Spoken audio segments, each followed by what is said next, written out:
maniniwala ako kay Bernard. Rosa, may I just remind you na isang follow-up. Pero kung gusto mo ituloy at pahig si Senator Marcoleta, naka-charge sa oras niya, yung mga susunod na tanong, okay? Okay lang. Okay lang. Sige, boss. Okay lang, pagbigyan na muna si Bato. Ilang panahon na lang nandiyan sa Senado si Bato. Hayaan nyo na magsalita si Bato. Lang naman ako sa'yo. Go ahead. Meron ka pa namang 4 na minuto pa mahigit yan. Yes, sir. So, sige. Very quick lang. So, pag hindi ka duty, may ibang nag-deliver ng pera kay Saldico at kay Speaker Romualdez. Pag nangyayari yan, sir, pag hindi ako duty, may makadetail talaga sa basura. Sabi ni Pebbles Talakera, dismiss ma rin daw yan at member ng Sara Army. Ay, alam na kapag kagano'n, ano? Kayo talaga, Marcoleta, ha? Na yan. Pero ang authorized lang na mag-deliver at mag-receive niyan is yung 2 tao na binanggit ko, which is John Paul Estrada and Mark Tiksay. Okay. Thank you, Mr. Chair. Thank you, Senator Marcolita. Mr. Gutesa, sa panig ng pagdi-deliver sa bahay ni former Speaker Martin Romualdez, sinong tao ang nagre-receive? Sino? Sa mga ganun, sir, ang may contact, Your Honor, is yung si Paul. Sabi, nire-renovate daw yun, eh.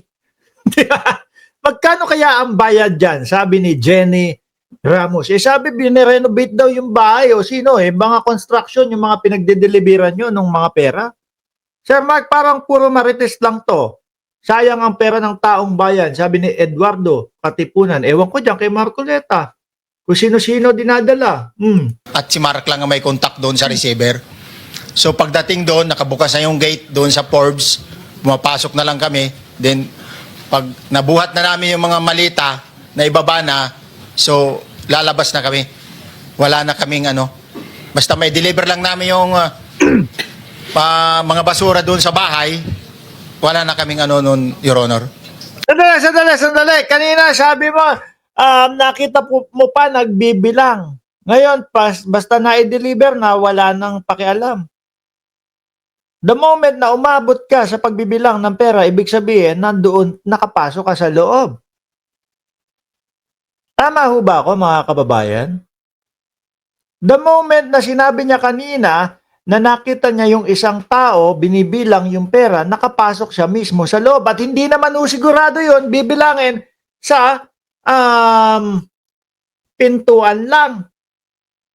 Panigurado yun, papasok sa loob yun. Sabi ni Chris Angel, involved ka pala, Sir Mark. Bakit? Hindi ako yun! Uy! Grabe ka, sabi po pa ako dyan. Diba? Tapos ngayon, eto, pagka na-deliver na, wala na po kami doon. Aalis na.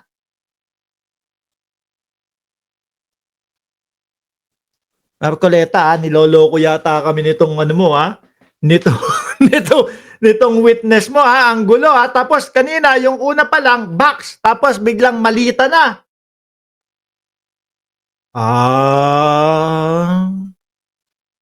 Dinidiin nyo lang yata si Martin Romualdez, galit lang yata kayo kay Martin Romualdez, Alin-aling bahay Yung ang 42. pinagdi-deliveran mo sa panig ni former Speaker Martin Romualdez? Yes, Your Honor, yung 42, yung dito sa may Forbes Park. Yun lang? Wala nang iba?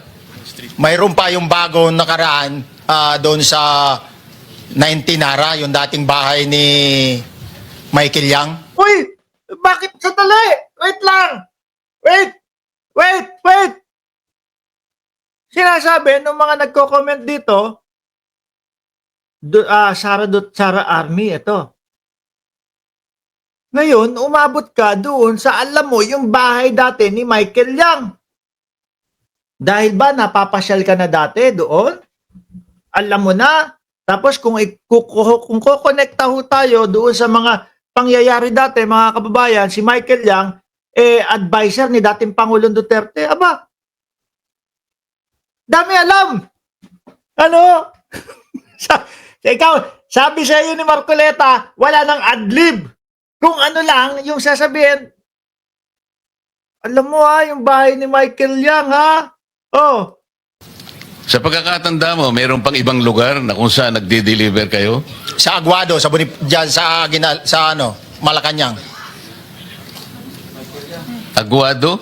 Ayun, naminig namin mo, Michael Yang, no? Iba to. Excuse me, Senator Marcoleta. Sino Michael Yang? Yung dating sa Alam niya yung bahay, ano? Eh, tingin nyo, paano niya malalaman yung bahay na yun na kay Michael Yang kung hindi siya napunta doon at kung hindi niya dikit yung mga kadikit nung tao na yun? Pugo yata yon, Sa? yung dating sa Pugo. O dati sa Pugo daw. Pogo! Anong Pugo? Oh! Yung Michael Yang. dating bahay ni Michael Yang. Oh. Dating bahay. Yes, Your Honor. Okay, thank you. Ibig mo sabihin, nabili ni Speaker Martin yung bahay ni Michael Yang? Allegedly, Your Honor. Bigla allegedly. Okay. Eh sabi mo nagdadala kayo doon. No, dating bahay ni Michael Yang. Tapos sinasabi mo kay ano 'yun? Kay Martin Romualdez 'yun. Tapos ngayon allegedly na lang. Magulo ha. Oh. Magulo.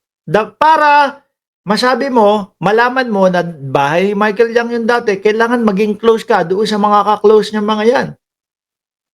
Di ba?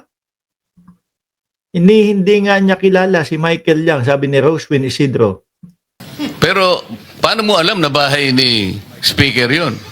Kasi naman ikaw, sabi ni Marcoleta, kung ano lang yung nakasulat sa script, ano lang nakasulat doon sa sinulat mo daw. Dami mong dinagdag eh, oh. Kasi doon na nagde-deliver yung tropa nung hindi na nagde-deliver doon sa 42, Your Honor. Ngayon, sinasabi mo meron kayong chat. Nagagamit mo yung chat para ma-monitor mo yung rate ng delivery at kung sino-sino yung nagdi-deliver? During the time nung nandoon pa ako, Your Honor. Mr. Chair, salamat po at baka meron po pong Thank you. gustong itanong atin. Si Risa Ontiveros ang susunod dyan. Matatanong tuloy dyan, oh. Ipapakita pa ako isang litrato pa, no? Identify mo lang siya. Economic advisor ni dating Pangulong Duterte, si Michael Yang. Chinese, mga kababayan. Sino Grabe, economic advisor ng Pilipinas, Chinese, oh. yan? Mark Tiksay, Your Honor. Hoy, hindi ako yan! Meron pa ba nakakakilala sa kanya bukod sa'yo? Dito? Wala. Nabanggit kasi ni Engineer Alcantara rin dito eh. Sa salaysay mo noong September 23, sinasabi mo, hindi ko po siya na-meet during... Sabi, ni Vlog Bolt 2025, tinapos na ni Marcoleta. Baka kasi ang dami daw dinadagdag kung ano-ano daw yung mga sinasabi. Siguro, tapusin na nga natin to kung ano pa mga dinadagdag mo. pagdadala. Ang tao niya po ay may alias lang na Paul at Mark. Na-meet mo ito si Mark, Engineer? Ibang Mark ho yan ha, hindi ho ako yan. O, tingnan nyo. Sa Bali Yung Mark ho na nandyan sa picture, mukhang tulisan ho. O, hindi naman ho ako tulisan. Verde po, once lang po. So, kinukonfirm na si Mark Texa ito. Mark po and Paul, karaniwan po ng... Okay, thank you. Thank you, Senator Marcola. Mr. Chair, may tatanong lang po kung Yes. with the permission of Yeah, okay. Senator Marcoleta. Ah. Mr. Orly, sabi niyo po 46 na maleta na nagkakalaman po ng 48 million bawat isa. Tama po ba? Dami. Based doon po sa level nung malita na nakita ko, Your Honor. Paano? Label. Kala ko level. Label. Kala ko level. Kanina, sinabi mo, nakasulat doon sa post-it. 48 million. O tapos, sabi ko, level. Anong sinasabi nito? Level nung ano? Yung pala label, yung post-it, mga kababayan.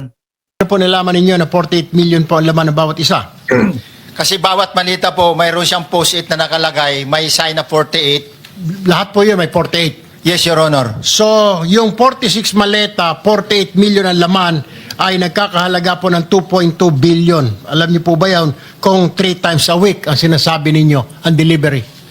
Based sa my experience, doon lang ako naka-experience ng 46 nung time na yon, Your Honor. Hindi naman po every week or monthly ito. Yes, Your Honor. So at one point, yung 46 na maleta, 48 million ang laman, 46 times 48 million ay 2.2 billion. Excuse me, Senator Marcoleta, paubaya mo na sa kanya yung Oras na naiwanan mo, now 1 minute. Isang tanong na lang. Hindi ko makita eh. Sabi ni Ma'am Leonie Marcelino, patapos na ho yung video eh. Nasa likod ni Erwin, mag-hand signal yon na witness. Sige, okay. 2.2 billion. Ganun po yung multiplication eh. Siguro, Your Honor, yun ang lumalabas. So one time lang po ito. One time lang po, yung time ko lang yan, nung panahon na na-identify ko si Congressman Yap, Your Honor. Alright, maraming salamat po.